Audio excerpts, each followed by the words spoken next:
A hand in a starched cuff dips a pen and signs a loan agreement by candlelight, the ink still wet, the signature confident. Nearly a century later, a different hand, in a different decade, signs a very similar document. And in a third scene, a crowd gathers outside a bank with steel shutters pulled down, banging pots and pans against the railings. 3 rooms, 3 different centuries of clothing, the same signature, the same promise, and eventually the same word, default. This is not a story about one broken promise. It is a story about a habit. I went looking through 140 years of financial archives for this episode because a country that keeps promising the same thing and keeps breaking it teaches you more about risk than almost any single crisis could on its own. You do not need to watch every second. This works just as well playing in the car, on a run, or at the gym. By the end, we will pull apart exactly what is documented. Fact here, from what has simply been repeated so often, it started to sound like legend. This is the story of Argentina, a nation that has broken its promise to its lenders more times than almost any other country on earth, and the strange, uncomfortable fact that the world keeps lending to it anyway. To understand why that crowd was banging pots outside a locked bank, we have to go back over 100 years earlier to a much louder, much prouder kind of noise. In the 1880s, Argentina was one of the fastest growing economies on the planet. Its wide plains shipping out more beef, wheat, and wool than almost any country in the world could match. Buenos Aires rebuilt itself to match. Wide new boulevards, opera houses, and grand facades modeled directly on Paris, a city determined to prove it belonged among the wealthiest capitals on earth. British investors poured money into this growth story. Railways, ports, and government bonds. An ocean of capital betting that Argentina's rise had no ceiling. Land prices climbed on borrowed money, government spending climbed on borrowed money, and almost no one in either Buenos Aires or London wanted to be the one to ask whether the borrowing could actually keep up. In 1888 and 1889, the government of Miguel Juarez Celman kept signing for more, confident the good years would simply continue. In 1890, the debt came due faster than the growth could cover it. A leading London merchant bank, Baring Brothers, had underwritten so much of it that Argentina's default nearly took the bank down with it and shook markets across the world. Argentina defaulted, its currency collapsed, and lines formed outside Buenos Aires banks as depositors tried to get their money out. Juarez Celman was forced from office within months. Argentina's successor government, led by Carlos Pellegrini, spent the next several years quietly repairing the damage, and by 1899 had restored the currency's stability. The lesson, learned early and never quite unlearned, was that breaking the promise did not permanently close the door. In 1905, a young baker from Genoa stepped off a crowded steamship into that same recovering port, one of millions of European immigrants drawn by Argentina's reputation as a land of open opportunity. Within a year, he had saved enough to open a small corner bakery, its sign hand-painted, its ovens lit before dawn every single morning. Beside the counter, he chalked a small board with the day's bread price, wiping it clean and rewriting it fresh every single morning, a habit that would outlive him by a century. Around him, the boom that the Baring crisis had only briefly interrupted was back in full swing. Wheat and beef exports climbed year after year, and foreign capital returned to Argentina in even greater volume than before. Around this same time, a quiet older man with a leather ledger under his arm began appearing at the port's customs house, watching the ships come and go, saying almost nothing to anyone. By 1913, Argentina's income per person rivaled France and Germany, and the country ranked among the 10 wealthiest nations on Earth by that measure, a peak it has never fully reclaimed since. The bakery, now nearly a decade old, had a line out its door most mornings, and its founder had married and started a family of his own. That same decade brought a new kind of promise, too. In 1916, under a fresh law guaranteeing the vote to ordinary male citizens, Hipólito Yrigoyen became the country's first president, elected by genuinely broad suffrage. That same year, the baker and his wife had a son, born into a country that, for the moment, seemed to have every reason to believe its best days were still ahead of it. The First World War disrupted shipping lanes and rattled markets everywhere, but Argentina's exports of food and wool proved too essential to the fighting nations to fully collapse, and the country's prosperity, bruised, largely held. By the early 1920s, the promise looked completely unbreakable. A young, wealthy nation confidently borrowed against and confidently invested in. That is exactly the kind of moment in which a habit is hardest to notice forming. Nobody in that gleaming boulevard was watching for the next crack. Nobody ever really is. But the pattern set in 1890, borrow heavily, grow proudly, then break the promise when the borrowing outruns the growth, was about to repeat itself, this time on a scale that would end an entire era of Argentine government. The Great Depression reached Argentina by 1930, commodity prices collapsing just as the country's export-driven prosperity depended on them most. In September of 1930, a military coup led by José Félix Uriburu overthrew the elected government, ending 7 decades of unbroken constitutional civilian rule and opening a new and far more unstable chapter. At the bakery, the founder, now graying, quietly began mixing cheaper grain into his flour and adjusting his chalkboard more often than he ever had before.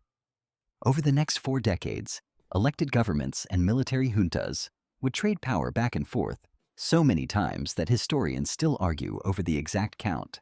A political instability that made every promise Argentina made to its lenders that much harder for outsiders to trust.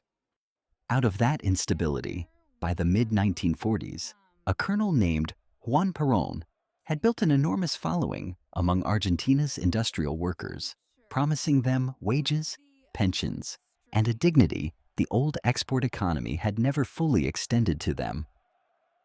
Beside him stood Eva Peron, whose own speeches to Argentina's poorest workers made her, for many, an even more beloved figure than her husband. Elected president in 1946, Peron nationalized the British and French-owned railways, expanded workers' rights dramatically, and spent heavily on public works, funded for a time by wartime reserves. Argentina had built up while staying largely out of direct combat. In 1952, Argentina used those same wartime reserves to pay off its entire external debt in full, becoming, for one brief and almost unrepeated moment in its modern history, a net creditor to the rest of the world rather than a debtor. The spending that had made Peron so popular, though, kept climbing even after those reserves ran dry, funded increasingly by printing money instead, and by the early 1950s, inflation and stagnating exports were quietly eroding the same prosperity his policies had promised to protect. In 1955, a new military coup overthrew Peron and sent him into exile. But the political loyalty he had built among Argentina's working class did not disappear with him. It simply went underground, waiting. The next 2 decades brought a dizzying cycle of elected governments, military interventions, banned elections, and brief economic recoveries that never quite lasted, each new leader inheriting promises the last one had already half broken. Through all of it, the same quiet man with the leather ledger could still be found now and then near the stock exchange doors, a little grayer, never explaining himself, never asked to. By the late 1960s, the baker's son, now running the shop himself, had a daughter of his own, learning to knead dough behind the same counter her grandfather had built. A military government in the late 1960s, under an economy team led by Adalbert Krieger Vasina, actually managed a genuine stretch of strong growth, proof the country's underlying potential had never really gone away. That recovery collapsed within a couple of years, under waves of labor unrest and renewed political violence. Another reminder that in Argentina, economic policy and political stability had become almost impossible to separate. By the mid-1970s, Argentina had spent 4 decades learning the same lesson over and over, that a broken promise could always, eventually, be followed by a new one. What came next would take that habit and multiply it on a scale the country had never attempted before. In March of 1976, a military junta led by Jorge Videla seized power, beginning one of the darkest chapters in the country's history, years marked by censorship, fear, and the disappearance of thousands of Argentine citizens, a wound the country is still reckoning with today. The junta's economy came under the direction of José Alfredo Martínez de Hoz, who tore down decades of trade barriers and, crucially, threw open the door to foreign borrowing far wider than any government before him had dared. The numbers tell the story bluntly. Argentina's external government debt stood at roughly $4.5 billion in 1976. By the time the dictatorship ended in 1983, that figure had climbed past $25 billion, more than a 5-fold increase in just 7 years. Much of that borrowed money never reached productive investment at all. It financed capital flight, propped up an overvalued currency, and funded a military buildup, while ordinary industry, starved of the same easy credit, quietly struggled. At the bakery, the founder's granddaughter, now a teenager, learned to keep her head down and her opinions to herself, while her father quietly stretched the flour further than he ever had before. In April of 1982, the junta launched a war with Britain over the Falkland Islands, a conflict it would lose within months. That same year, Mexico's own default sent shockwaves through every bank that had lent heavily to Latin America, and by August, Argentina itself was forced to the International Monetary Fund for help. The lost war discredited the junta beyond recovery. By late 1983, Argentina returned to civilian democracy under a newly elected leader, Raúl Alfonsín, who inherited both a battered economy and a debt load no government before him had ever faced. Alfonsín's government tried a bold currency reform in 1985, replacing the old peso with a new one called the austral. For a while it worked. Then years of unresolved deficits caught up with it, exactly as they had every time before. By 1989, prices were changing so fast that the bakery's chalkboard, the same one the founder had first hung nearly a century earlier, was being wiped and rewritten multiple times in a single day. 1989's inflation rate reached roughly 2,600% for the year, one of the worst hyperinflations any country had suffered in peacetime, wiping out savings and pushing Alfonsín to hand over power 5 months earlier than planned. Supermarkets were looted in several cities that year, a level of public desperation Argentina had not seen since its earliest, hungriest decades. Into that chaos stepped Carlos Menem, a leader known for his dramatic long sideburns and even more dramatic promises sworn in early to stop the bleeding. A century after the Bering crisis, Argentina had broken its promise to its creditors again and again in 1890, through the 1930s, and now in the ashes of 1989. The habit was no longer a single event to explain. It had become a pattern to survive.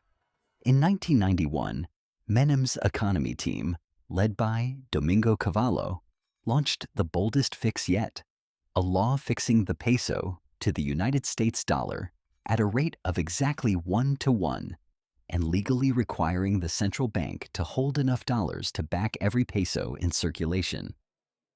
It worked immediately and dramatically. Inflation, which had terrorized the country for years, collapsed almost to nothing within months. And for the first time in a generation, Argentines could plan a budget more than a week ahead. Alongside the currency fix, Menem's government privatized nearly every state-owned company it could. The telephone system, the airline, the oil company, the railways, raising billions, and, for a time, dramatically improving service that, at decades of state control, had left badly outdated. Foreign investors, remembering nothing of 1890 and everything about the fresh stability, poured money back into Argentina once again, exactly as their predecessors had a century earlier. A currency collapse in Mexico at the end of 1994 briefly panicked investors across the region, and Argentina lost a chunk of its bank deposits within weeks, a scare known ever since as the tequila crisis. The currency board held barely, and the economy recovered within a year, an early sign that the fixed exchange rate could survive shocks, so long as the shocks did not last too long or come from too many directions at once. What the fixed peg could not survive so easily was its own hidden cost. Because Argentina could no longer devalue its currency to stay competitive, its exports slowly grew more expensive, and its factories slowly lost ground to cheaper rivals abroad. In 1999, Brazil, Argentina's largest trading partner, devalued its own currency sharply, making Argentine goods even less competitive still, and tipping the country into a recession that would not lift for years. Fernando de la Rua took office in December of 1999 and quickly turned to the International Monetary Fund for support. Agreeing to strict spending cuts in exchange for billions in loans meant to hold the currency peg together. The spending cuts, meant to restore confidence, instead deepened the recession further, shrinking tax revenue even as the government tried desperately to shrink its deficit, a trap that would keep tightening for the next 2 years.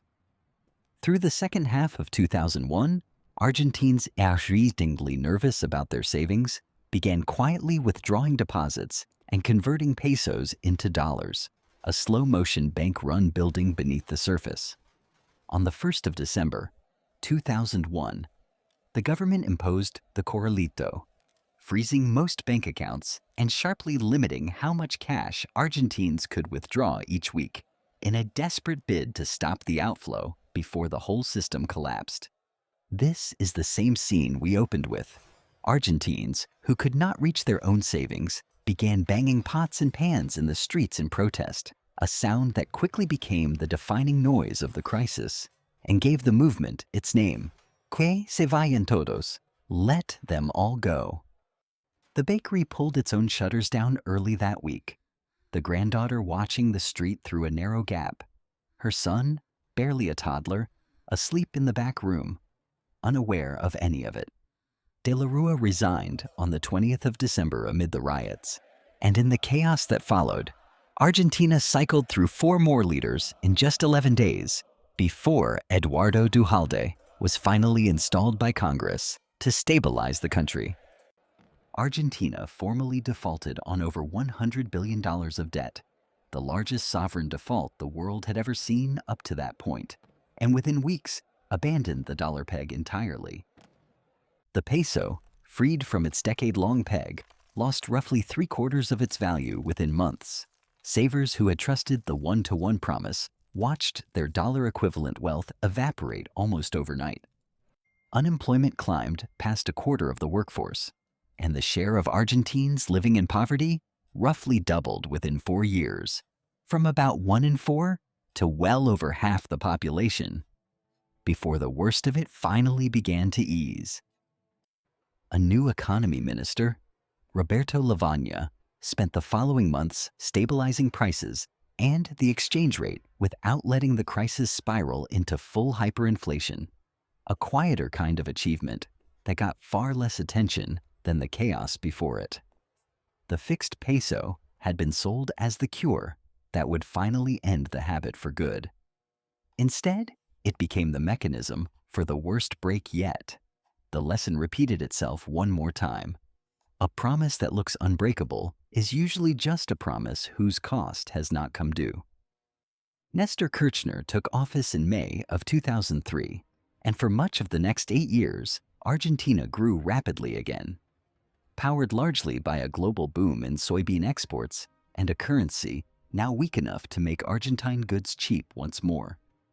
In December of 2005, Kirchner paid off Argentina's entire remaining debt to the International Monetary Fund in a single payment of nearly $10 billion, partly financed by a loan from Venezuela, a symbolic declaration of independence from the institution many Argentines blamed for the 2001 collapse. That same year, Argentina restructured most of its defaulted 2001 debt, offering bondholders new bonds worth a fraction of the original value. The overwhelming majority accepted, exhausted, and eager to recover something rather than nothing. A small minority refused, holding out for full payment instead. Among them was a New York investor named Paul Singer, whose fund had built a specialty in buying distressed debt cheaply and fighting in court for every dollar it was legally owed. Back at the bakery, the founder's great-grandson, now a boy, spent his after-school afternoons sweeping flour dust from the same floor his great-great-grandfather had first swept over a century earlier. Cristina Fernández de Kirchner succeeded her husband as president in December of 2007, continuing many of his policies while facing an increasingly hostile relationship with the holdout investors still fighting Argentina in court. In 2010, Argentina offered a second restructuring round to whatever bondholders still had not accepted the first one. Combined, over 90% of all the original defaulted debt was eventually exchanged for the new, smaller bonds. Singer's fund and a handful of others refused both offers and instead pursued Argentina relentlessly through the American court system, arguing they were owed the full original value of their bonds, plus years of accumulated interest. A federal judge in New York, Thomas Grisa, ultimately ruled in the holdouts' favor, ordering that Argentina could not pay the bondholders who had accepted the restructuring unless it also paid the holdouts in full, an unusual ruling that effectively blocked Argentina from paying anyone at all. Argentina's government publicly branded Singer's fund and the other holdouts vulture funds, accusing them of profiting from a national catastrophe rather than sharing in the country's recovery the way most other bondholders had. Unable to pay one side without violating the court order, Argentina missed a payment in July of 2014 and was declared in default again, even though, unlike 2001, the country actually had the money set aside and ready to pay. Economists still argue about how fairly this technical default of 2014 compares to the sweeping collapse of 2001. Both count on the official record. Only one of them actually emptied a nation's bank accounts. Mauricio Macri, a businessman elected president in November of 2015, made settling with the holdouts an early priority, believing Argentina could not fully return to global credit markets while the dispute dragged on.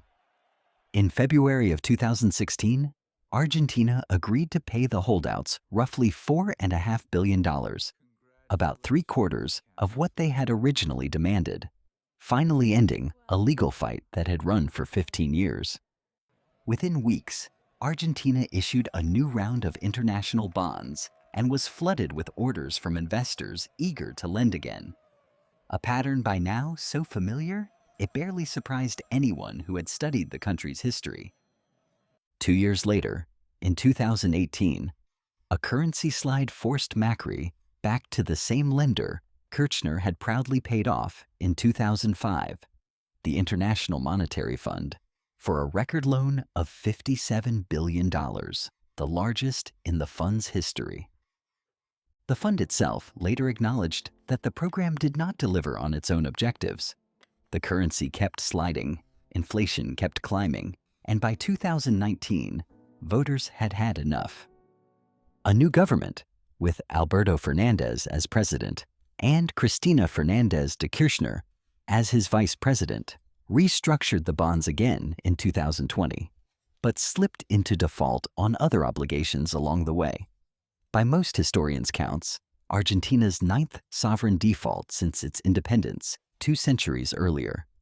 Across its entire history with the International Monetary Fund, Argentina has entered into 23 separate loan programs, more than any other country the fund has ever lent to. A statistic that says less about any single leader than about a habit that has now outlasted dozens of them.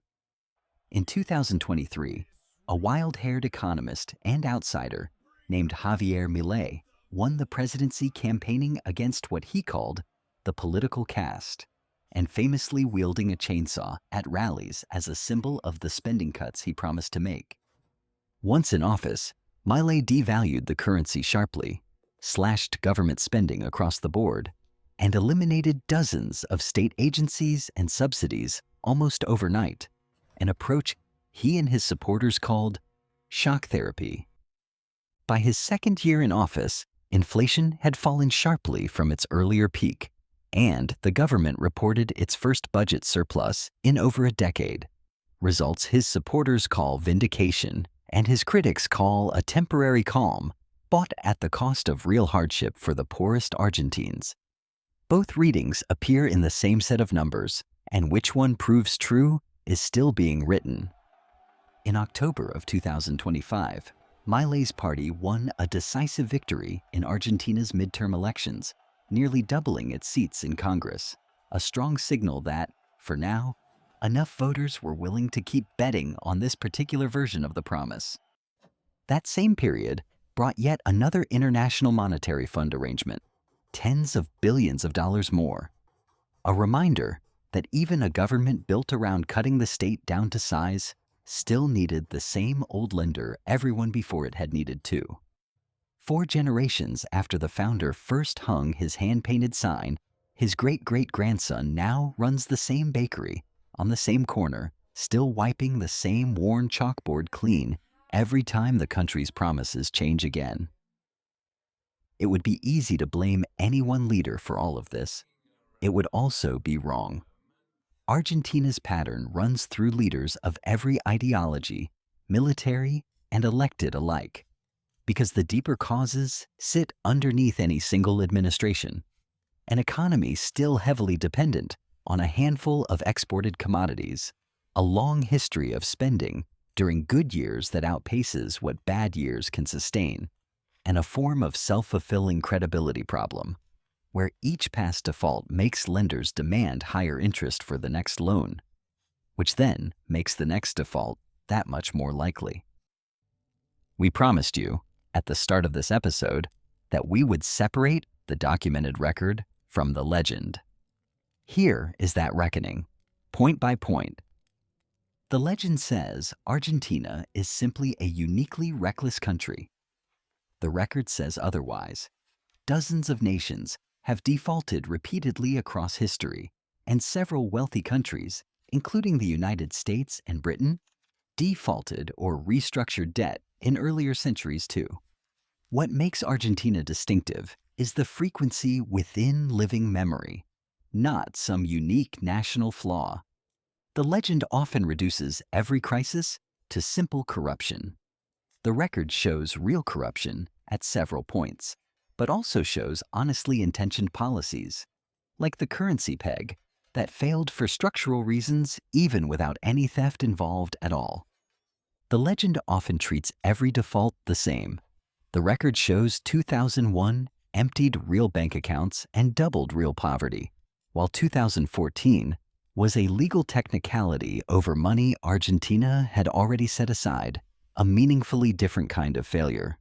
The legend suggests Argentina never really recovers between crises. The record shows real, sometimes years-long recoveries after nearly every collapse. The early 1900s, the mid-1960s, the 2000s soy boom. Each one genuine, and each one eventually undone by the same underlying pattern rather than by bad luck alone. One documented fact deserves its own weight. In nearly every one of these crises, the people who paid the steepest personal cost, in savings, in jobs, in the value of their own currency, had almost no direct say in the borrowing decisions that caused it. That imbalance runs through this entire history. For anyone who invests, Argentina is not just a strange foreign story. It is the clearest case study on Earth of what sovereign credit risk actually costs, and why lenders demand steep interest from serial defaulters instead of simply refusing to lend. Because refusing entirely turns out to be less profitable than pricing the habit correctly and lending anyway. Here's a question worth sitting with. If a borrower breaks the same promise 9 times and the market keeps lending anyway, is the borrower really the one you should be studying most closely? Or is it the terms the lenders keep accepting each time? Tell us in the comments, if you were lending money to a country with this exact track record, what interest rate would actually convince you to say yes? There has always been someone whose job was simply to write it all down, without judgment, without a vote, and without ever getting to decide how the story ended. He turns back first to a page from 1890. The ink faded, a single line recording a promise made and a promise broken. Further along, a single, brighter page. The one brief year the debt reached 0. A promise actually kept in full, if only for a moment. Further still, a page from 2001, its ink pressed harder into the paper than any other, as though whoever wrote it had been in a hurry. And now, at the very back of the book, he adds one more line, dated to this year. Its ending not yet written, because it hasn't happened yet. He closes the ledger gently, sets it aside, and looks up, the way he always does, toward whatever room comes next. If stories like this one, the kind that explain why the financial world actually works the way it does, are useful to how you think about risk, this channel exists to keep finding them. Subscribing means the next one finds you. This episode covers documented economic history for education and entertainment. It is not financial advice, and sovereign debt investing carries real risk that deserves its own careful research, not a summary video before anyone acts on it. We have now seen money break by printing, by delusion, by one man, by the system itself, by war, by mathematics, and by habit. One thread remains, the biggest question of this entire season. Does anything about money actually survive all of this intact? Next time, in the season finale, we bring every one of these stories together: printing, delusion, one man, the system, war, mathematics, and habit, to ask what, if anything, has never actually broken. And on that same corner in Buenos Aires, the 4th generation of one ordinary family will open the same doors tomorrow morning, light the same oven, and get ready, as they always do, to rewrite the chalkboard one more time. The promise breaks, the lights come back on anyway, and somewhere a hand reaches for the chalk.